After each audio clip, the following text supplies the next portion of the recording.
Isang pinagpalang araw sa inyo, aking mga tagapakinig. Ako ang inyong host, si Renhard de Galario. Narito na naman upang maghatid ng panibagong episode ng Kinig-Tinig Podcast, kung saan tatalakayin natin ang mga napapanahong issue na bumabalot sa ating bansa at mundo ngayon. Simulan natin sa issue ng hidwaan ng Makati at Taguig.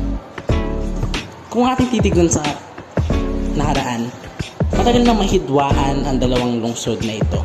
Ngunit tila mas lalong uminting pa nga ito simula nung manalo sa ruling ng korte ang bayan ng Taguig. At dito lamang Sabado ay nagkaroon ng isang sitwasyon kung saan tila ito ang nagmistulang gasolina at nagpalala ng pagliliyab ng hidwaan ng dalawang lungsod.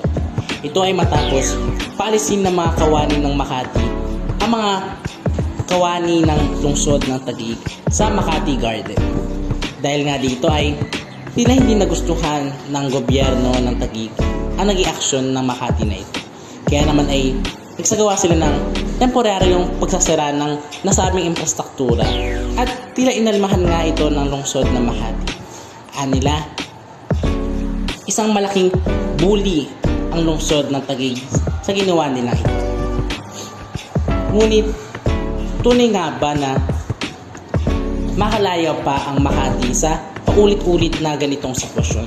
Ano nga ba ang kahihinathan nila sa pagtatapos ng hidwaang ito?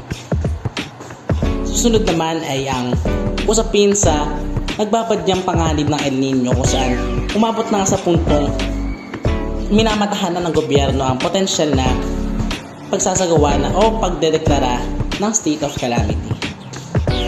Ngunit para sa akin ay hindi naman agad-agad dapat na ipatupad ang state of calamity na ito, sapagkat bukod sa hindi pa naman gaanon ka sobrang lalat katulad ng ibang kalamidad na nangyari noong mga nakalipas na panahon, ay hindi pa rin sasapat ang mga ito upang magdeklara ng isang state of calamity.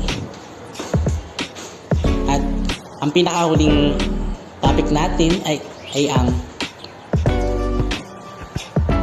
mga insektong umiikot at namamalagi sa lugar ng NAIA.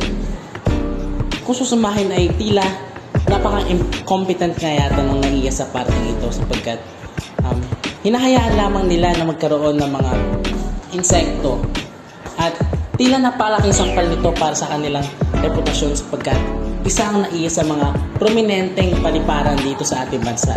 Isa sa mga nangunguna at pinaka tinatakilik ng mga pasahero sa tuwing sila'y lilipad papuntang ibang lugar. At upang sa kanila'y magkaroon ng ganitong sitwasyon ay talaga nga namang isang kahiya-hiya, sapagkat matagal na naka-establish ang airport na ito, ngunit ganito pa rin ang sitwasyon at ganito pa rin ang sitwasyon nila at tila wala pa rin sa standard. At yan lamang para sa ating episode ngayon ng ating Kinig-Tinig Podcast. Naway may natutunan kayo at nalaman sa aking palabas na ito. Muli, maraming salamat mga tagapakinig.